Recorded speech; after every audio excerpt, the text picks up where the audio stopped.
Araras, 22 de maio de 2022, entrevista com Roberto Mangabeira Unger, dando continuidade à entrevista geral, cujo título é Contra o Espírito da Época.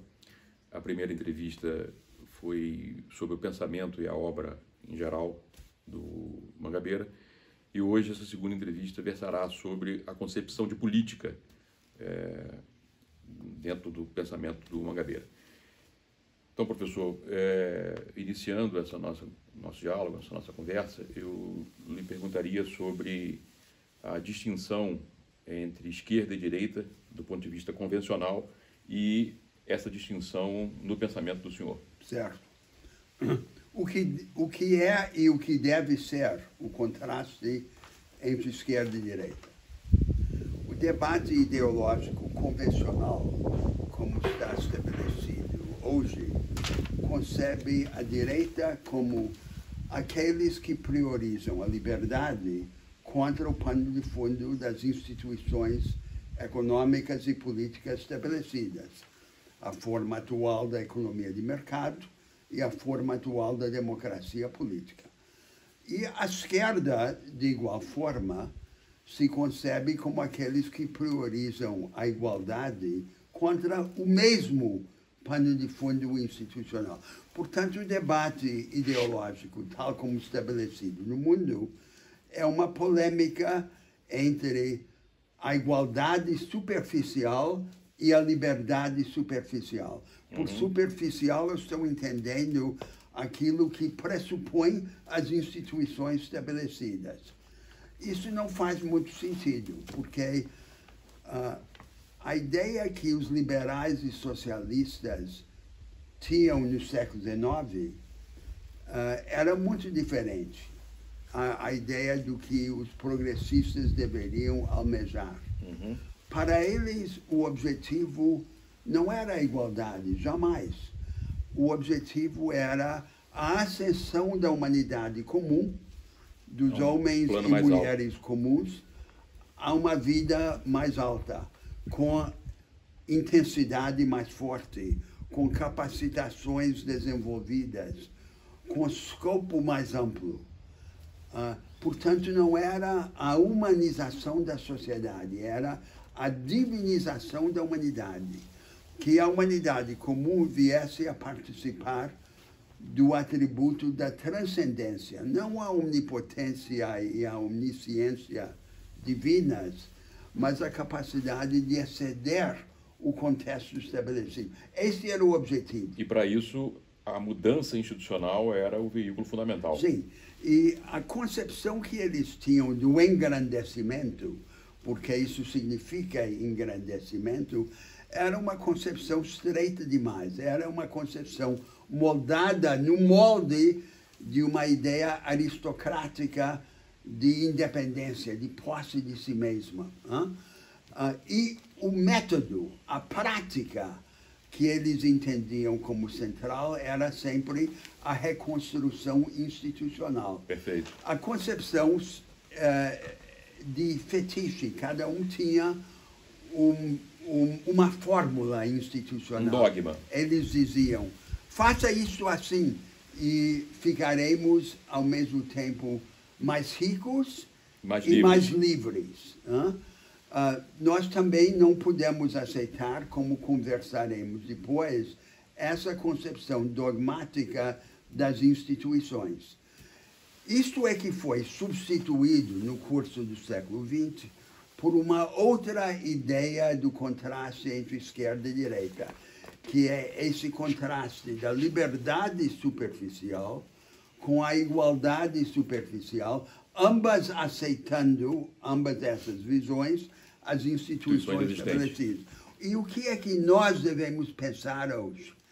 Devemos voltar àquela concepção clássica do século XIX, do verdadeiro objetivo, mas agora num plano mais alto, sem essa limitação da concepção aristocrática do autodomínio. O verdadeiro objetivo é a grandeza compartilhada, que em vez de haver só uma pequena minoria de gênios, de aventureiros, de empreendedores que ascende, enquanto a maioria, como manada, é abandonada lá atrás na mediocridade, todos ascendemos juntos. Ou somos grandes juntos, ou não somos grandes, né? E qual a prática, então? A prática é a reconstrução institucional, mas não a reconstrução institucional formulaica. Não há sistemas indivisíveis.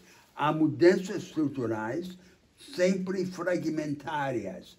O que importa é o rumo e o primeiro passo para começar a trilhar o rumo. Esta é, portanto, a nova e necessária concepção do contraste entre esquerda e direita. Quem é esquerda? Esquerda são aqueles que insistem na grandeza compartilhada e que buscam alcançá-la por meio das mudanças estruturais fragmentárias, pouco a pouco, no plano do possível adjacente. Onde é que podemos chegar, de onde estamos partindo? Essa é a concepção relevante de direita e esquerda.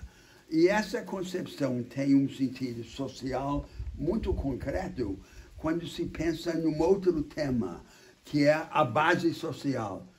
A base social da concepção convencional da esquerda era uma concepção que remetia à posição privilegiada de uma parte da massa popular, que era o operariado organizado, sobretudo sediado nos setores intensivos em capital do sistema produtivo, como a indústria convencional. Hoje, esse grupo é uma minoria, e uma minoria cada vez menor. Há mais pequeno-burgueses no mundo do que há proletários industriais. Se por pequeno-burguês entendemos o plano subjetivo e não apenas o objetivo. O desejo de ser a orientação. Qual é a aspiração da maioria da humanidade em todos os países? É ter uma pequena terra, um pequeno negócio, um pequeno empreendimento. E por falta de alternativas institucionais, isso acaba sendo a propriedade familiar arcaica e retrógrada. A tarefa da esquerda seria vir ao encontro dessa aspiração da maioria da humanidade e provê-la de formas alternativas para efetivar o seu desejo. Pois é, mas é tudo que os progressistas contemporâneos no mundo inteiro não fazem. Não fazem. Então, esses progressistas contemporâneos estão vergados sobre a ideia da idealização, né, do direito, da política. São vergados, em primeiro lugar, sob a rendição às instituições estabelecidas. E, uma vez aceitas e rendidas, procuram ornamentá-las, idealizá-las, como se faz no pensamento jurídico. Mas o básico é a aceitação dos pressupostos na filosofia política institucionais existentes. Né? Então, a filosofia política, como as teorias da justiça distributiva que predominam nos países anglo-saxônicos, como a teoria de justiça de Rawls. Elas são uma espécie de glosa... A ação comunicativa de Habermas também, entendeu? É uma glosa pseudo-filosófica, a prática social-democrata ou social-liberal, comezinha de atenuar as desigualdades por meio da redistribuição retrospectiva e compensatória. Qual é o tema dessa filosofia política? O tema é em nome de que princípios, de que ideias abstratas nós podemos justificar essa tentativa de atenuar as desigualdades sem mexer nas instituições econômicas ou políticas. Esse é o progressismo contemporâneo. E é contra ele que eu me rebelo. Professor, uma questão que é tratada na sua teoria política e acaba dando uma moldura a essas questões que nós tratamos agora, diz respeito ao slogan que o senhor adere a ele, de que tudo é política. Esse slogan ele é também apropriado por outras tendências do pensamento político contemporâneo. Eu queria que o senhor fizesse, primeiro, uma exposição da maneira como o senhor compreende essa ideia de que tudo é política e a distinção que essa ideia no pensamento do senhor realiza em relação a essas outras tendências do pensamento contemporâneo. Certo. Então, qual era a descoberta essencial da teoria social clássica e, sobretudo, da teoria de Marx, da história e da sociedade?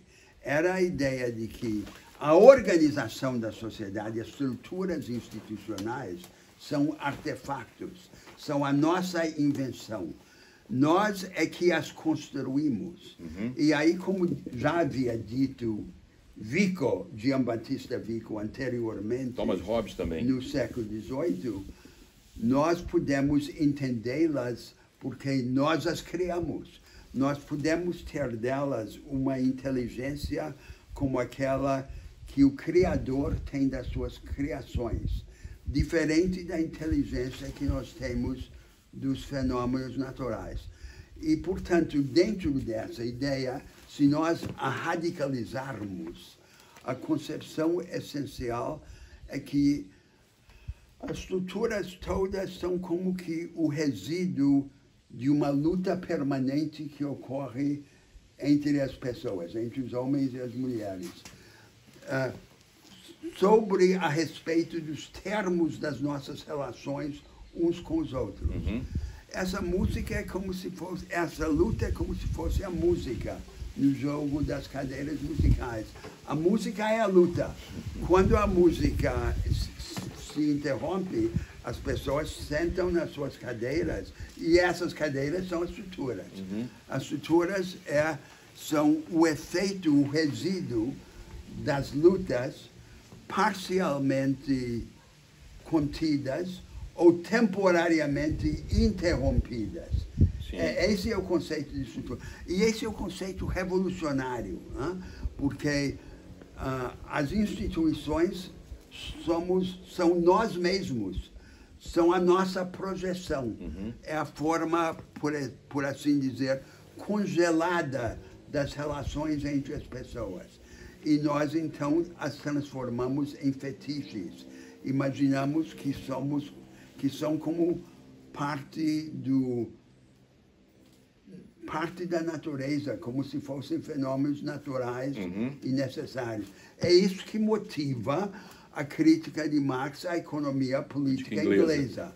Marx diz, os economistas ingleses imaginavam que estavam tratando das leis universais e eternas da economia, quando estavam tratando apenas das regularidades de um regime específico que ele denominou capitalismo.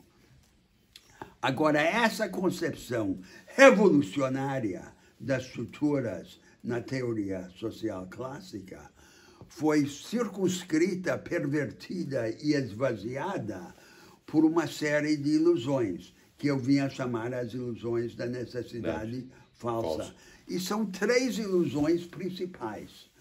A primeira é que há um elenco restrito de regimes ou estruturas na história da humanidade. São os modos de produção no marxismo.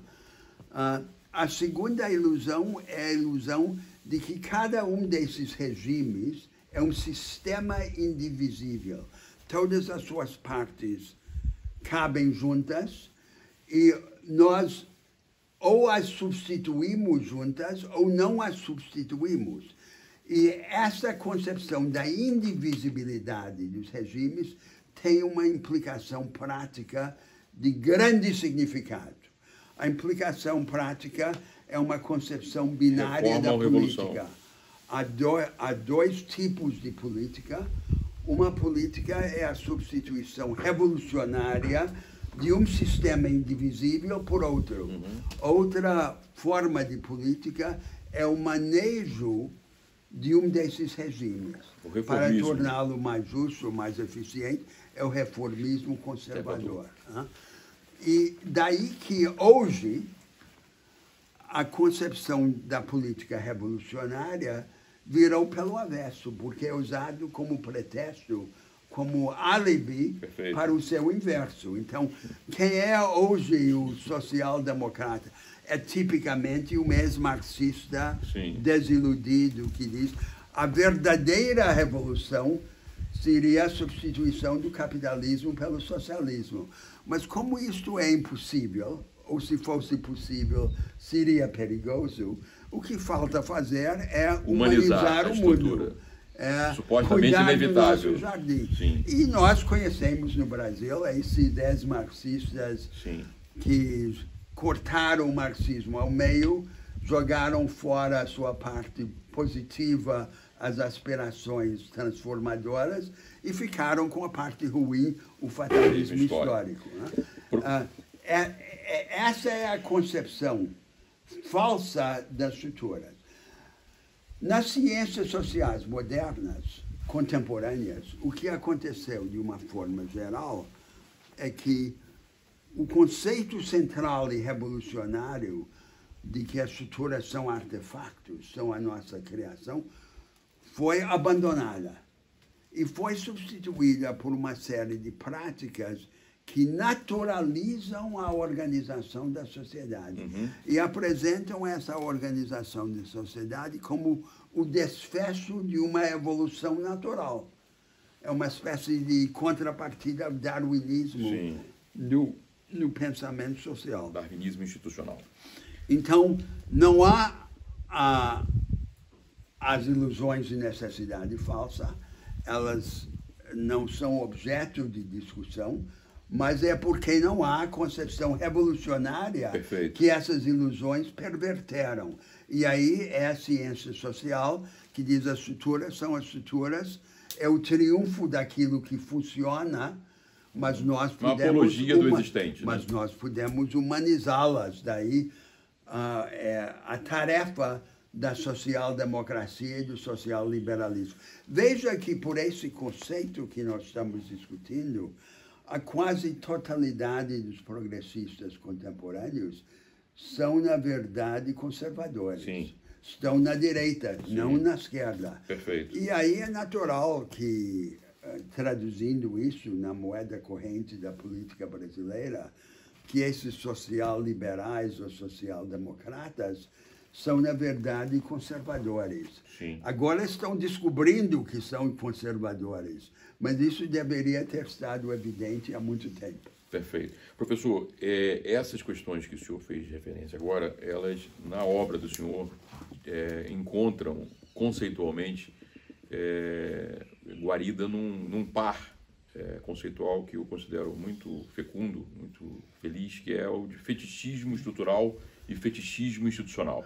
Eu queria que o senhor falasse um pouco sobre como que esses dois fetichismos eles operam de forma contundente nesse quadro, nesse pano de fundo do pensamento político social e político contemporâneo. Para responder adequadamente a essa indagação, é preciso focar o tema essencial do pensamento político e social, que é a natureza dos regimes, ou a natureza das estruturas. Perfeito. Esse é o tema central da teoria política. Sim. Aliás, desde Aristóteles, Montesquieu, até chegar à Tocqueville. teoria social clássica. A explicação dos regimes é o tema central da ambição teórica no pensamento social político. E a manutenção ou a transformação dos regimes é o tema central da atividade política. Sim.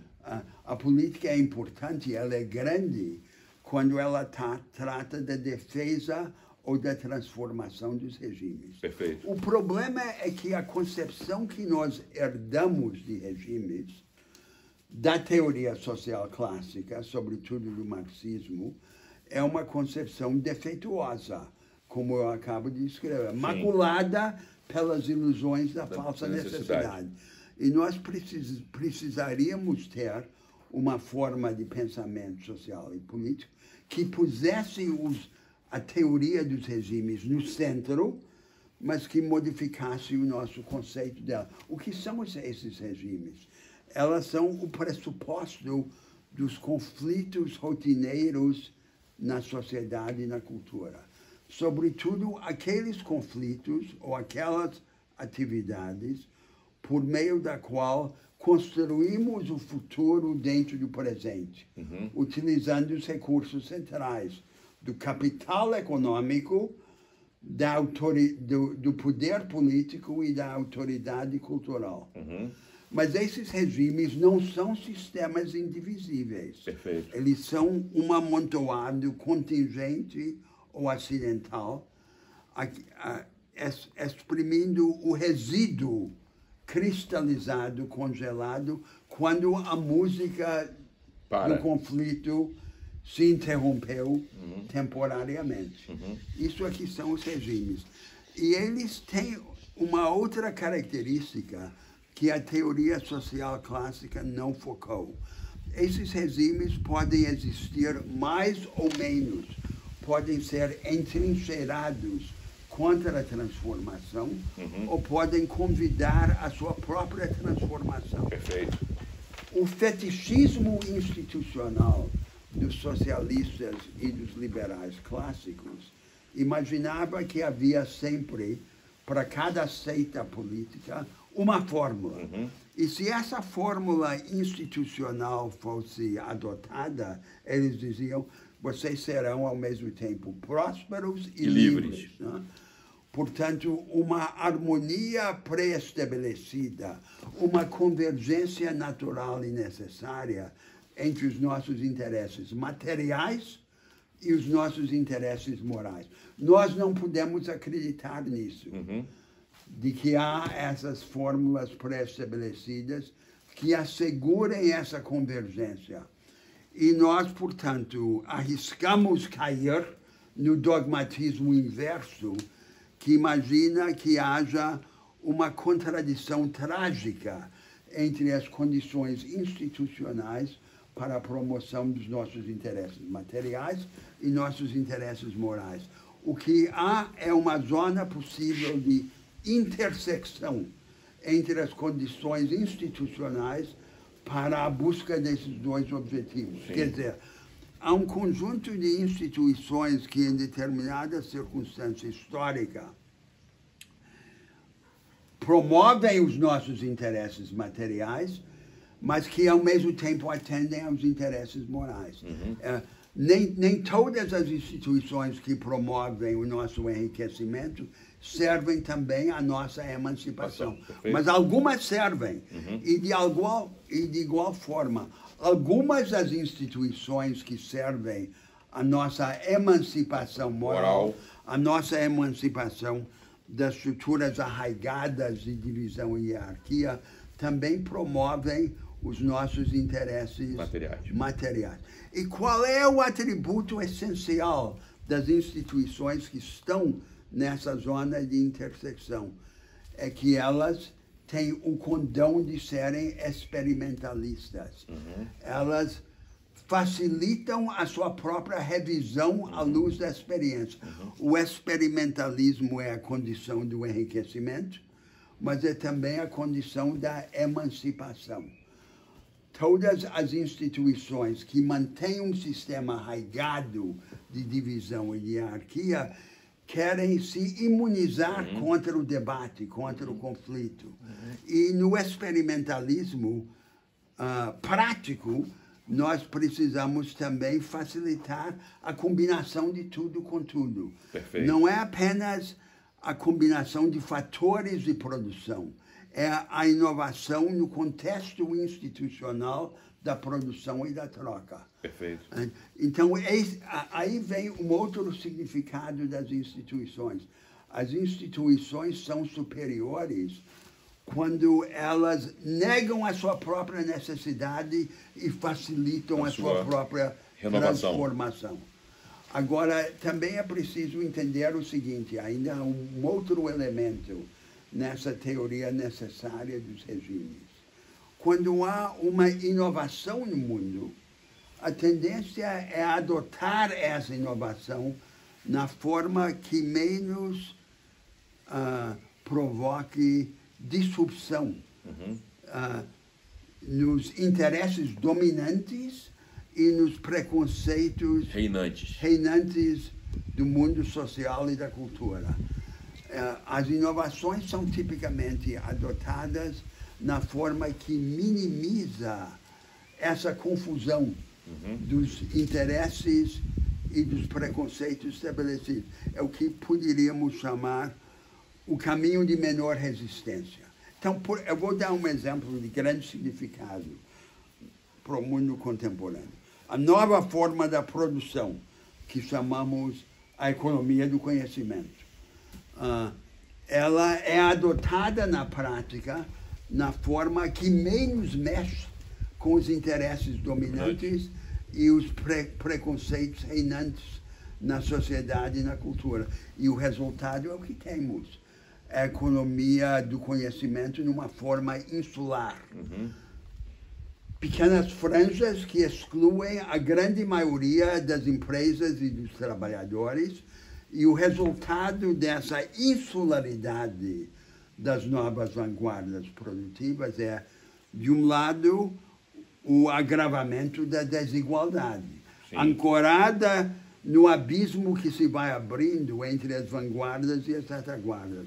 E, de outro lado, a estagnação, a desaceleração econômica.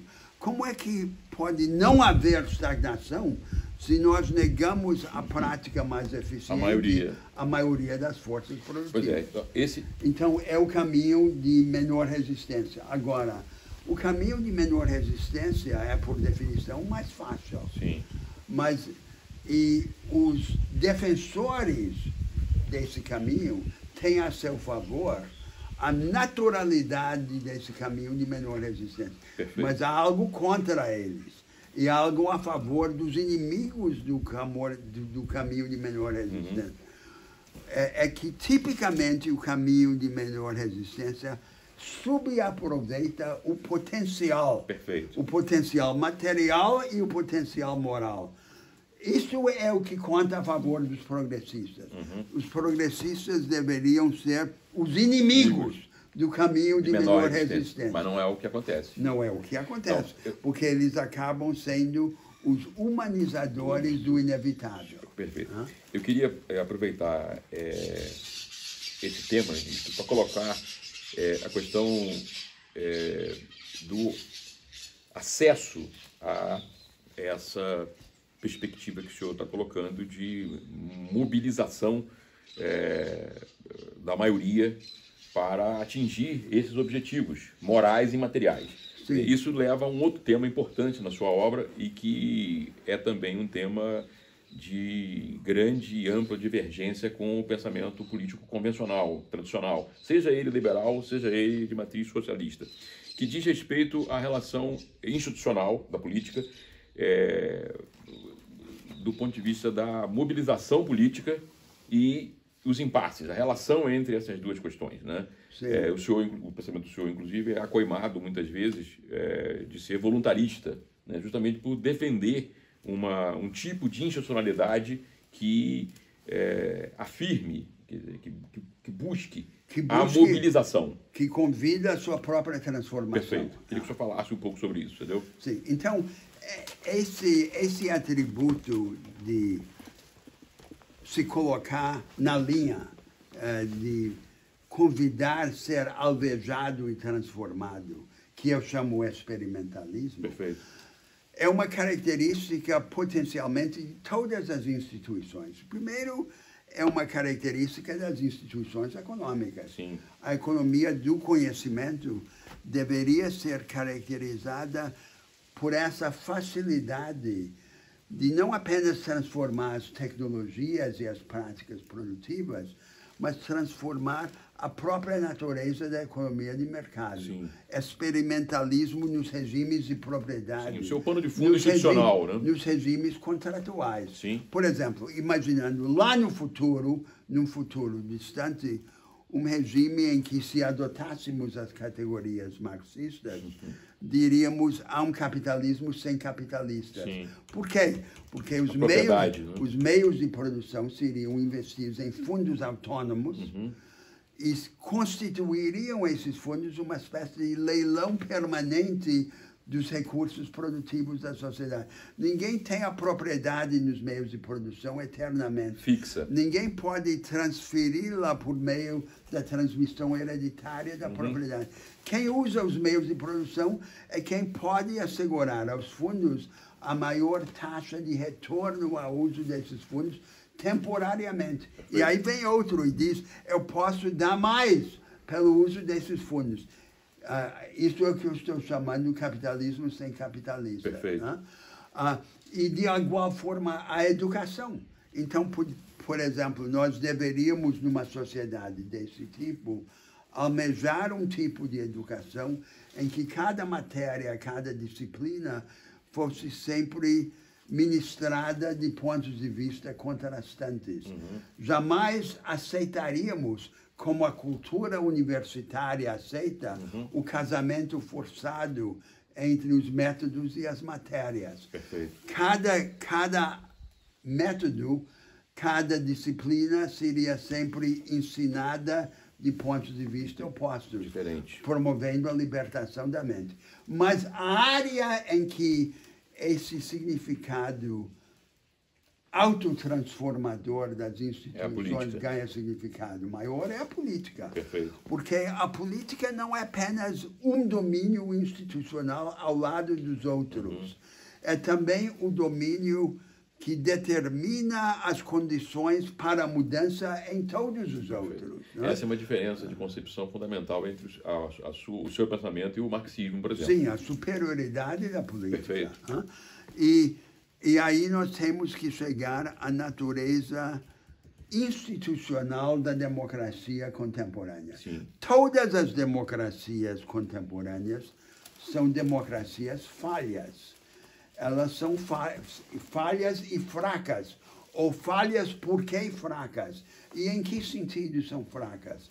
São fracas porque dificultam a transformação estrutural, a não ser quando há crise, na forma de colapso econômico ou de conflito militar. Portanto, reforçam a dependência da mudança da crise. A regra é só a transformação quando há trauma, e perpetuam o governo dos vivos pelos mortos. E o que é que eu proponho como o desfecho dessa transformação da política? É uma democracia de alta energia que não necessite das crises como condição das mudanças e que derrube o governo dos vivos pelos mortos. Essa transformação passa por uma série de inovações institucionais e, sobretudo, inovações de 4 ordens. Sim. A primeira ordem é a elevação da temperatura da política, quer dizer, é o grau de mobilização política, de participação popular na vida pública. Nós não deveríamos ter que escolher entre uma política institucional, porém fria, e uma política calorosa e anti-institucional. É uma das premissas do pensamento político conservador.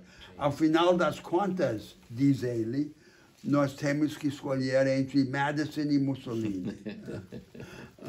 Eu digo ao contrário, que as instituições políticas diferem, não só possivelmente, mas na história, de acordo com o grau de calor institucional que permitem. Institucionalizado, né? A participação popular institucionalizada. Isso depende de condições muito práticas. As regras sobre o uso do dinheiro na política, as regras sobre o acesso aos meios de comunicação em massa, em favor dos partidos políticos e dos movimentos sociais organizados, e as regras eleitorais.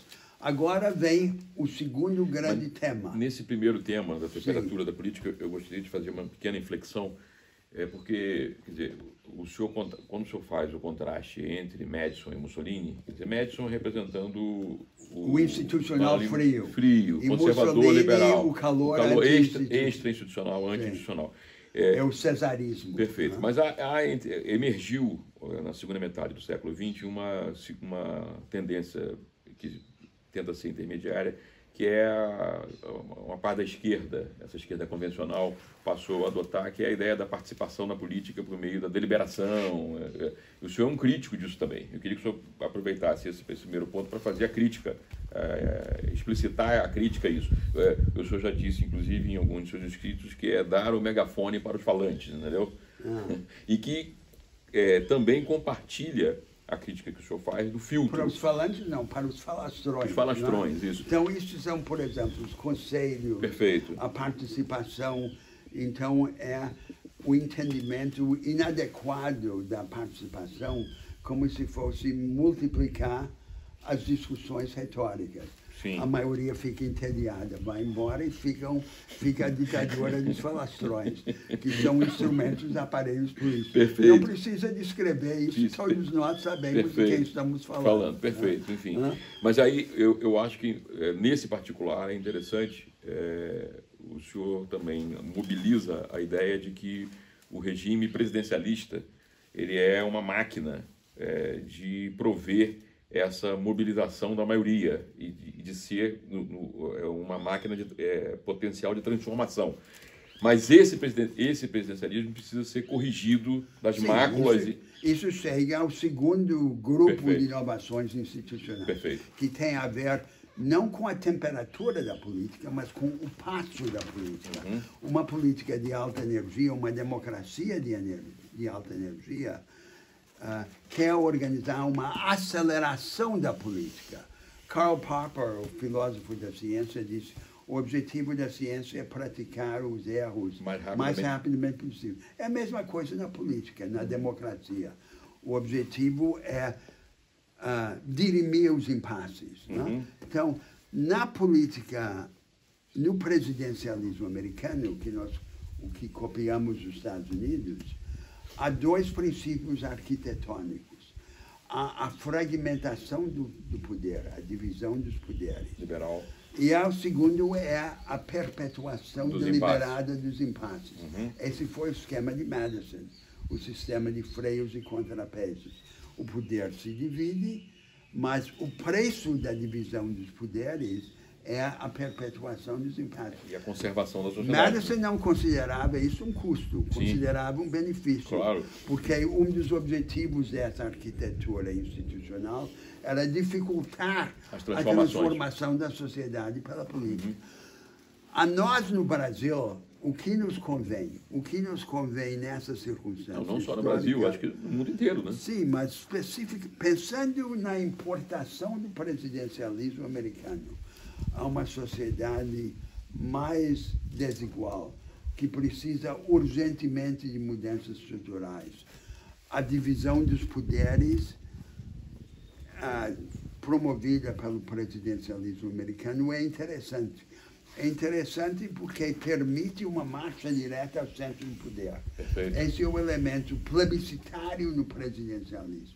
E por isso mesmo as elites brasileiras quiseram suprimir o regime presidencial e 2 vezes tentaram apresentar ao povo brasileiro recentemente que rejeitou a proposta da substituição do presidencialismo por um parlamentarismo de Araque. Agora o debate é semi-presidencialismo, entendeu? Sim, a massa entendeu nessa proposta esperta das elites caçar a soberania popular, uma forma de confisco de soberania popular e rejeitou. Claro.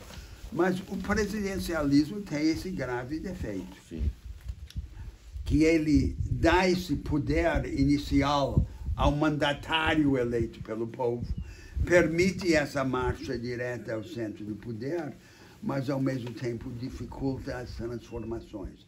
O presidente eleito é forte para agraciar ou castigar os interesses, mas é fraco para transformar as estruturas. Perfeito. Qual é a solução? A solução, nesse momento histórico, não é suprimir o regime presidencial. É provê-lo de instrumentos para resolver rapidamente os impasses. Perfeito. Por exemplo, pelas eleições antecipadas. que cada um dos poderes políticos poderia promover. Uma espécie de parlamentarização do presidencialismo. De uma outra forma. De outra forma, para a máquina transformadora. Sempre, quer dizer, o poder que já convocasse as eleições antecipadas... Teria que pagar o preço. Sempre teria que pagar o preço político de correr o risco eleitoral. Porque as eleições sempre seriam bilaterais, simultâneas, para os dois poderes políticos. E há outros exemplos, como plebiscitos ou referendos programáticos abrangentes. Há muitos meios de transformar o regime presidencial numa máquina para a aceleração da política, e não aquilo para o qual ele foi desenhado pelos americanos, que é a desaceleração da política. Agora, aí vem o terceiro conjunto de inovações institucionais, que tem a ver com a relação entre ação central forte, ação do governo central e poder da periferia, dos estados e dos municípios ou as partes da sociedade. A premissa da política conservadora e do pensamento político conservador é que há uma relação inversa ou hidráulica entre poder para o centro e poder para a periferia, a devolução do poder. Não é verdade. De acordo com a maneira como plasmamos, como moldamos os poderes comuns ou concorrentes, podemos ter poder central forte e capacidade da periferia de se ceder, de sair das soluções dominantes e construir contramodelos da política do futuro nacional. Essa seria a vocação de uma nova política regional no Brasil. Cada uma das grandes regiões do país... No Brasil não vai ser a terceira entrevista nossa. Cada uma das grandes regiões do país pode idealizar um outro futuro nacional. Pode experimentar. É como se o Brasil tivesse uma segunda chance em cada uma de suas grandes regiões. Né? E dessa forma temos, ao mesmo tempo, poder central mais forte e devolução mais forte de poder às regiões. E aí vem o quarto conjunto de inovações institucionais, que é a única, aliás, em que a esquerda tradicional foca, que é o enriquecimento da democracia representativa por elementos de democracia direta ou participativa. Não é realista para substituir a democracia representativa, mas é compatível com o enriquecimento gradativo das instituições representativas por elementos de democracia direta. Maravilha. E qual é o resultado, então, que sai disso? É essa ideia de uma democracia mudancista. De alta energia. De alta energia, que é, de alguma forma, a manifestação institucional da ideia da imaginação. É a imaginação traduzida em instituições. A tarefa da imaginação é fazer o trabalho da crise sem crise. Perfeito. Professor, pegando o embalo, então, dessa última questão, desse pacote institucional de uma política... De alta energia. E transformadora, né? Sim. Quer dizer, com vocação para a transformação. Sim. Uma das questões que também aparece em sua teoria política diz respeito à relação entre grupos de opinião e classes sociais. Eu queria que o senhor fizesse uma referência a isso, que eu acho importante, tendo em vista, inclusive, a quadra política que vivemos no mundo inteiro, né? Com a ascendência de uma nova forma de fazer política, lastreada especialmente no advento das tecnologias de informação, que está reorientando, né? E fazendo, de certa forma, a crise da democracia representativa liberal. Há essa coexistência contraditória entre sociedade de classes e democracia política. Sim.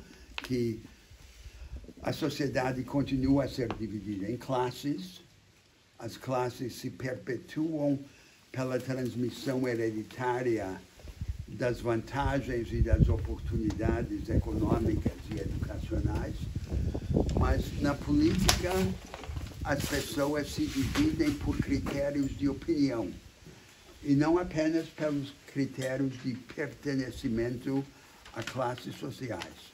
Uhum. E a ideia do marxismo é que as divisões políticas são acessórias às divisões de classe. Elas exprimem as divisões de classe. Perfeito. Mas o objetivo de uma democracia de alta energia é o objetivo inverso. É fazer com que as divisões da sociedade comecem a se assemelhar às divisões da política. Sim. Então, em vez das divisões políticas servirem para explicitar as divisões sociais que começam a se assemelhar às divisões políticas. O senhor põe de ponta cabeça a ideia Exatamente. marxista. Então, vamos pensar isso do ponto de vista da teoria da agência das transformações sociais. A ideia marxista é que quanto mais intenso e amplo o conflito de classes, mais transparente fica o conteúdo objetivo dos interesses de classe. Cada classe tem objetivos definidos de acordo com a sua posição no modo de produção e na sequência dos modos de produção. E se alguém erra na definição dos interesses de classe, o erro tem um preço, um custo alto, que é a derrota política. Claro. É exatamente o oposto da verdade. A verdade é que, quando há uma estagnação, os interesses de classe parecem ter um conteúdo objetivo.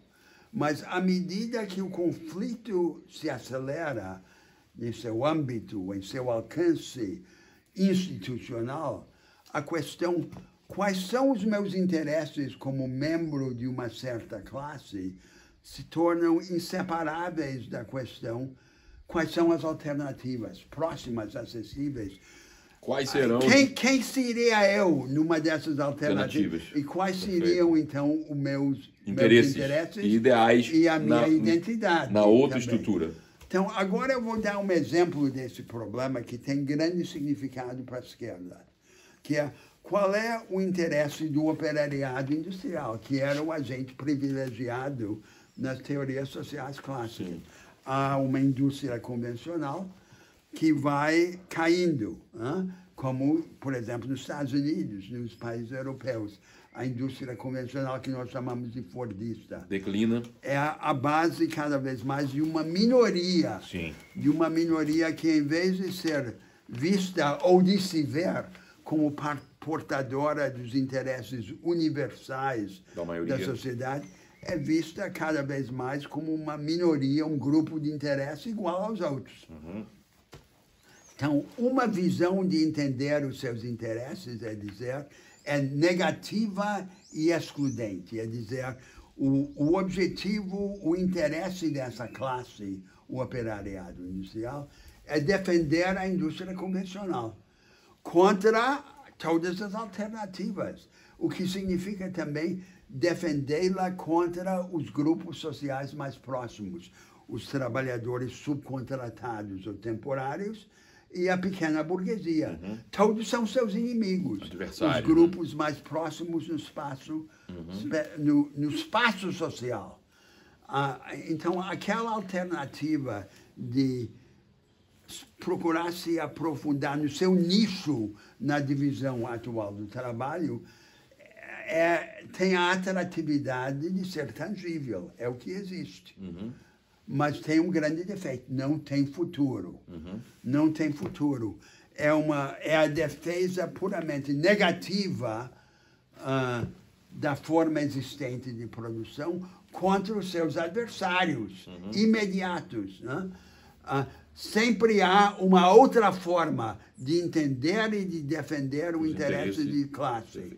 É uma forma que diz, isso aqui não tem futuro, essa indústria convencional, nós teremos que convertê-la numa outra forma de produção semelhante à economia do conhecimento. Transformar a indústria convencional em a economia do conhecimento. E nessa tarefa de conversão industrial, os que nós imaginávamos como nossos adversários têm que virar nossos aliados. Portanto, é uma forma solidária ou includente da política social. É exatamente a inversão da teoria marxista. Não há um conteúdo objetivo e necessário do interesse de classe. O que há é que quanto mais transformadora a vocação daquela política econômica ou industrial, mais impossível fica distinguir entre a identificação do interesse de classe e a construção das alternativas institucionais. Perfeito. Professor, eu queria... Isso tem grande significado numa sociedade como a nossa, em que não há transformação possível que não seja assimilável pela nossa vanguarda social, os emergentes e os batalhadores. Sim. Eu queria agora aproveitar, então, essa deixa que o senhor fez referência para mudar um pouco o escopo da nossa conversa e falar um pouco sobre as questões eminentemente programáticas contemporâneas, tendo como pano de fundo a ascensão no século XX e a decadência também no final do século XX, daquela que é, provavelmente, do ponto de vista programático, a mais atraente imaginação social e política que tivemos, que foi a social-democracia europeia. Ela hoje está, por assim dizer, nos seus escombros, né? Então eu queria ouvi-lo um pouco. O senhor é um crítico. Exatamente. O senhor é um crítico da social-democracia. O último grande momento de refundação institucional e ideológica que nós tivemos no Ocidente, sobretudo nos países ricos do Atlântico Norte, foi o momento desse compromisso social-democrata ou social-liberal. Ela começou a ser vislumbrada e organizada antes da Segunda Guerra Mundial e foi aperfeiçoada depois da Segunda Guerra Mundial. Então, o que ocorreu ali é que as forças que ameaçavam organizar uma transformação radical da organização econômica e da democracia política, o comunismo soviético, abdicaram. Não, os inimigos no Ocidente avançado dessas instituições abandonaram essa ameaça. E, em troca dessa abdicação, permitiu-se ao Estado regular a economia de mercado mais intensivamente e atenuar as desigualdades geradas por políticas compensatórias e retrospectivas, como a tributação progressiva e o gasto social redistribuidor, e ao Estado assumir o manejo contracíclico da economia por meio da política fiscal e da política monetária. Isso é que foi a social-democracia, o social-liberalismo. Portanto, o conservadorismo institucional combinado com a humanização reformista. Esse é o horizonte derradeiro do alcance da política contemporânea, baseada naqueles equívocos todos a respeito da natureza dos regimes sobre o qual conversamos anteriormente. E aí vem as tendências dominantes do pensamento, as teorias de justiça, que fazem essa glosa da redistribuição compensatória, imaginando grandes abstrações como o contrato social, a posição originária, para justificar aproveitar algo muito comezinho, que é tirar um pouquinho dos ricos para dar um pouquinho aos outros. Mas precisava ter esse detour, esse desvio fantástico para chegar a esse resultado pobre.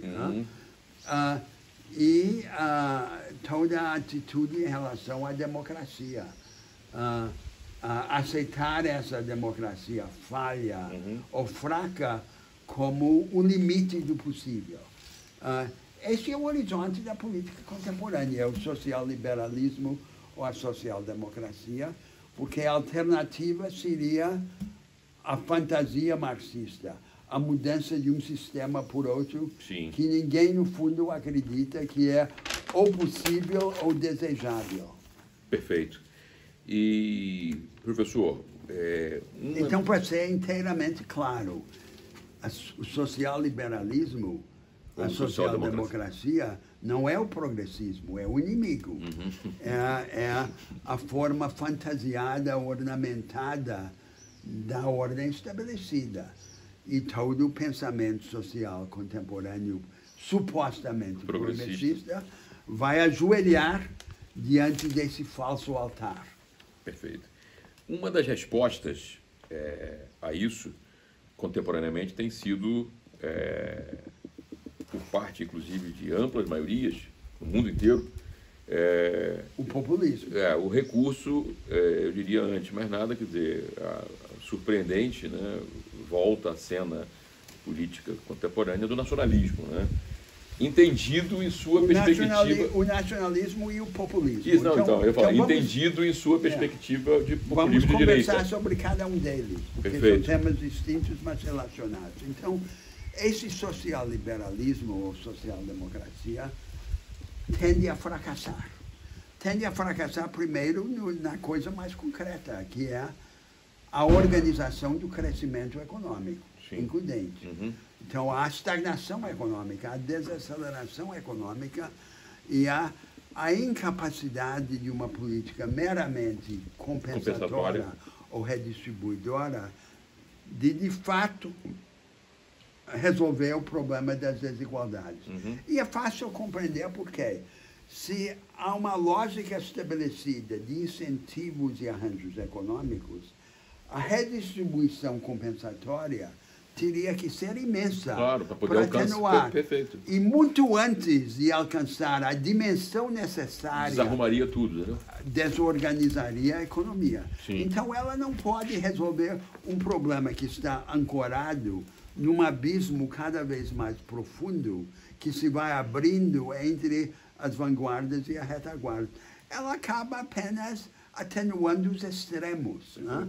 É isso que acontece. Aí vai se abrindo um grande vazio político, em que as maiorias trabalhadoras,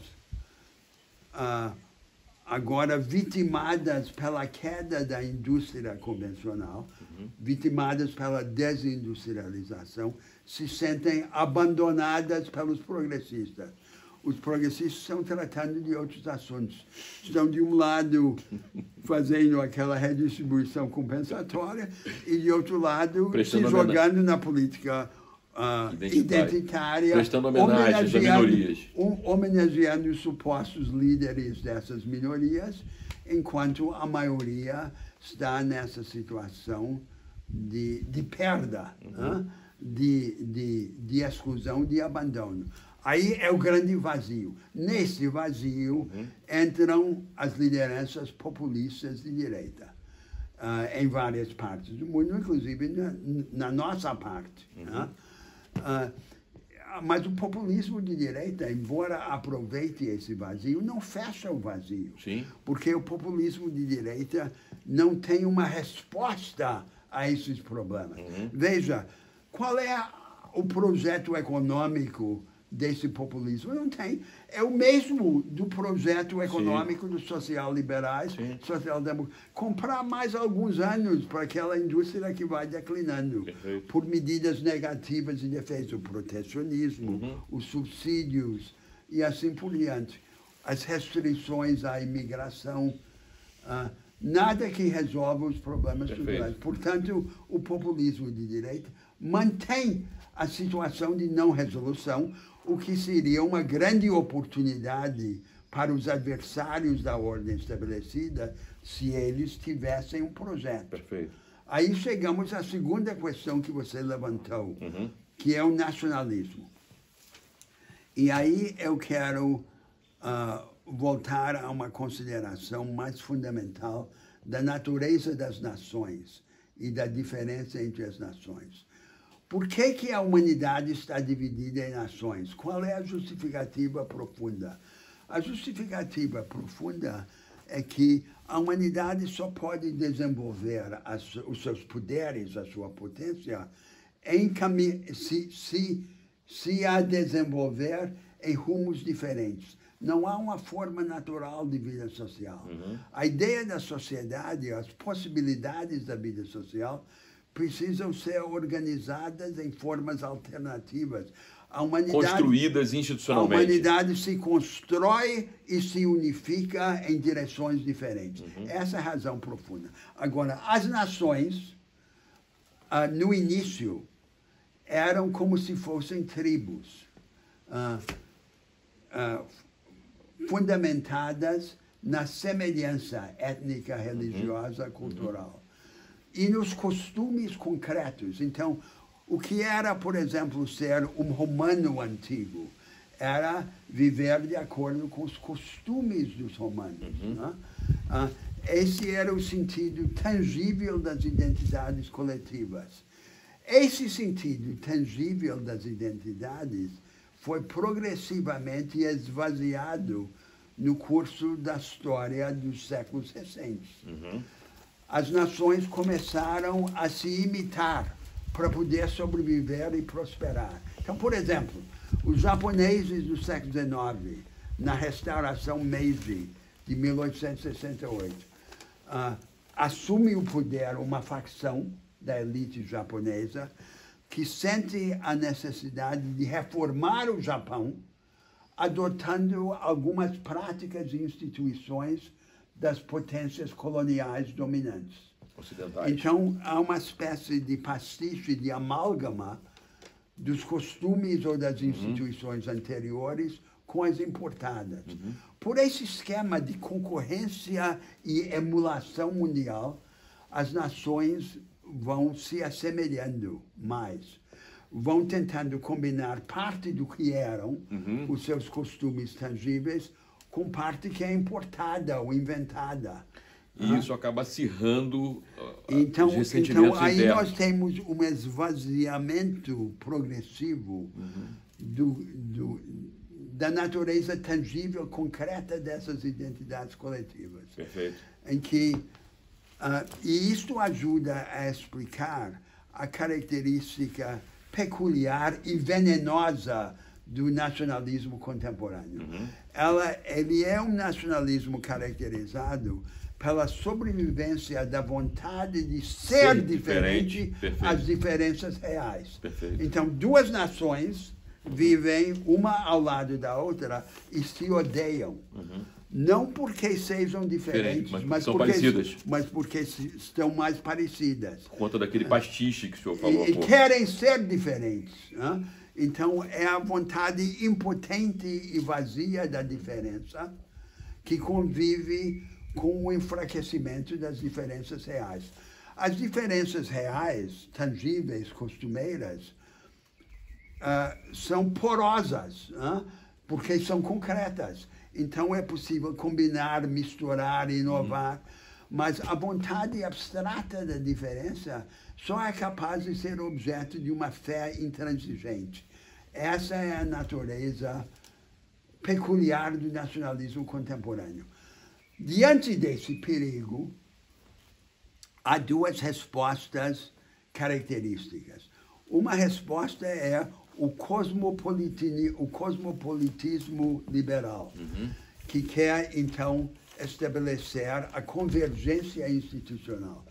Vamos todos convergir, as culturas vão continuar a ser diferentes, mas vai ser como um folclore, pairando sobre a convergência institucional.